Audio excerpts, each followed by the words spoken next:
तैयार है 3i infotech की इंफॉर्मेशन जानकारी रिसर्च के साथ। 3i इन्फोटेक, अब वरुण एक मिनट जरा 3i इन्फोटेक का भाव लइए। अब इसको क्या समझें, ये 60% नीचे है कहां से, या 5% ऊपर है कहां से, ये समझ नहीं आ रहा। मतलब इस स्टॉक को देखना कैसे है। और ये 31 रुपए की प्राइस है, इसका कंपेयर करके बताइए जब डीलिस्ट हुआ था तब कैसा था, तब क्या वैल्यू थी, आज क्या वैल्यू, जरा पूरा बताइए। डेफिनेटली जी। तो अगर आप वैल्यू के लिहाज से देखेंगे ना तो एक्चुअली 60% नीचे है। 60% ही नीचे है। लिस्ट जो हुआ है वो गलत ही लिस्ट हुआ है। अच्छा। मतलब इस भाव पे लिस्ट नहीं होना चाहिए। ये बेसिकली वही स्टोरी आने जी, आपको याद होगा रुचि सोया में। हाँ, इससे मैं बताऊं एक मिनट, आप जो बता रहे हैं बिल्कुल सही। रुचि सोया, ऑर्किड फार्मा, दो ऐसे स्टॉक थे रीलिस्टिंग वाले जहां पर हमारी रिसर्च टीम ने आपको पूरी परफेक्ट रिसर्च करके दी और बताया कि क्यों ये स्टॉक्स बढ़ने चाहिए, क्यों इनकी रीलिस्टिंग जो सही प्राइस पर नहीं हुई। और उसके बाद आपने देखा दोनों स्टॉक्स में क्या हुआ, सर्किट टू सर्किट इतने लगे।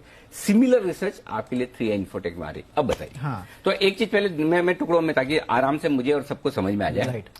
पहले तो ये बताइए जब ये डीलिस्ट हुआ तब ये कितने का शेयर था, किस भाव पर हुआ, वो पहले जानकारी दे दो। तो जब ये अनिल जी डीलिस्ट हुआ था ना तब ये 8.5 रुपए का शेयर था। 8.5 हाँ, रुपए में 27 अगस्त को इसकी डीलिस्टिंग हुई थी। इस साल, पिछले इसी साल अभी 2-1 महीने पहले। ठीक है, हाँ, ठीक है। तब इसका प्राइस था, एक्चुअल प्राइस देखिए 8.56 का प्राइस। और फेस वैल्यू, फेस वैल्यू तब 10 रुपए के आसपास की इसकी फेस वैल्यू थी, जो जिसका इन्होंने 90% रिडक्शन किया था। ओके, ठीक है। तो इन्होंने बेसिकली 90% जो शेयर रिडक्शन है वो किया था। तो हुआ क्या था, पहले 10 रुपए की जो आपकी फेस वैल्यू थी उसको रिड्यूस किया और 1 रुपए कर दी, और आपके शेयर उतने ही रहे, है ना। हाँ। उसके बाद आपके शेयर रिड्यूस कर दिए 10 रुपए से 1 रुपए, और आपकी फेस वैल्यू फिर से बढ़ा दी 1 रुपए से 10 रुपए। अच्छा। तो इस तरह का इन्होंने कैपिटल रिडक्शन किया था। ठीक है, और- तब हाँ, तब किया था इन्होंने। और उसके बाद आज फिर इसकी जो वापस से तो लिस्टिंग है बेसिकली वो की गई है। अगर एक मिनट, जिस दिन अगस्त में डीलिस्ट हुआ मेरे पास 100 शेयर थे, राइट। तो मेरे पास 8 रुपए कितने में डीलिस्ट हुआ था, 8 रुपए 56 पैसा। तो मेरे पास 856 रुपए के शेयर हो गए, 856 रुपए के शेयर थे। बराबर है। अब आज जब ये 31 रुपए पर है, तो पहले तो ये बताओ जो उस समय मेरे पास 100 शेयर थे, अब कितने बचे, सब कुछ हो 10 बचे। हाँ, ठीक है। हाँ, फेस वैल्यू वहीं की वहीं आ गई वापस रहेगी 10 रुपए। तो उस हिसाब से तो मेरी 90% तो उड़ जानी चाहिए आपकी। वही तो आपके नंबर ऑफ शेयर जो है वो 90% उड़ चुके हैं, लेकिन वैल्यू जो है वो तो वापस वहीं पहुंच चुकी है। तो उस हिसाब से अगर आप देखेंगे, नहीं, जब डीलिस्ट हुआ तो फेस वैल्यू कितनी थी, 10 रुपया। 10 रुपए, और अभी भी डीलिस्ट हुआ, अभी भी 10 रुपये ही है। हाँ, तो मतलब फेस वैल्यू नहीं बदली है। फेस वैल्यू नहीं बदली आपकी, लेकिन हाँ। आपके नंबर ऑफ शेयर जो है वो रिड्यूस हो चुके हैं। कैसे? वही तो इन्होंने कैपिटल रिडक्शन किया, क्योंकि आपके नंबर ऑफ शेयर रिड्यूस हुए हैं। हाँ, फेस वैल्यू भी रिड्यूस नहीं, हुई फेस है। वैल्यू भी 10 रुपए। 10 की 1 हुई आई थिंक। 10 की 1 पहले हुई, हाँ, फेस वैल्यू रिड्यूस हुआ 10 से 1, आपके नंबर ऑफ शेयर रहे थे 10। ठीक है। उसके बाद आपके नंबर ऑफ शेयर्स रिड्यूस हुए 10 to 1, और आपकी जो फेस वैल्यू थी वो वापस बढ़ गई 1 to 10। ये इतना सब करने के पीछे पर्पस क्या है? पर्पस क्या है सर, यही तो नहीं, समझ में नहीं आता। क्यों ऐसे एक करते चीज, हैं? वैसे हमको मार्केट ऐसे ही समझ में नहीं आता। हम कौन सा कह रहे हैं कि हमें मार्केट समझ में आता है, Right. और उसके ऊपर इतना कंफ्यूजन, बाप रे अनिल जी, बाप। इनकी अच्छा, अभी एक scheme ही सिंपल ऐसी चीज छोड़ो, मेरे को इजीली समझाओ जो हमारे दर्शक हैं। जिस मेरे पास 100 शेयर थे 3i इन्फोटेक के, Right. 23 अगस्त, जो भी आपका अगस्त है, जिस दिन डीलिस्ट हुआ 27 अगस्त को, उसकी वैल्यू थी 856 रुपए। हाँ, अब वो 100 शेयर मेरे पास कितने रह गए आज की तारीख में? 10 रह गए।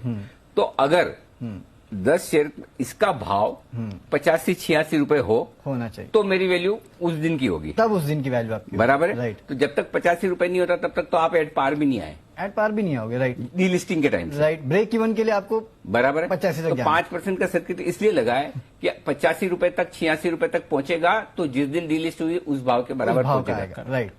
अब वो वैल्यू क्या है क्या नहीं अलग बात है, हाँ, है ना। राइट। उस दिन का वैल्यू आएगा। अनिल जी, अगर आप देखेंगे तो उस दिन का जो मार्केट कैप सेल्स था, उस दिन का जो ईपीएस था, उस दिन का जो पीए, क्योंकि देखिए आपका कैपिटल रिडक्शन हो जाएगा तो जाहिर सी बात है आपका जो ईपीएस है वो बढ़ जाएगा। 2.42 का FY21 का इसका ईपीएस था।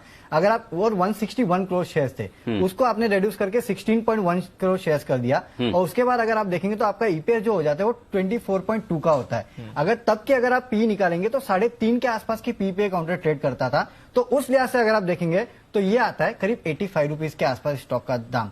तो उस लिहाज से अगर आप वैल्यू निकालेंगे तो आपकी 85 रुपीज की वैल्यू आएगी, जो तब डीलिस्ट हुआ था, और अब रीलिस्ट होगा तो तब सिंपल मैच। जिस दिन अनाउंसमेंट किया था उसके हिसाब से देखे तो बराबर वैल्यू है। राइट। तो भी 10 रुपए कम है अनिल जी फिर भी, क्योंकि जिस दिन अनाउंसमेंट आया था, मुझे याद है 2018 जुलाई 29 जुलाई 2018, ये वो तारीख थी जब इसका अनाउंसमेंट आया था।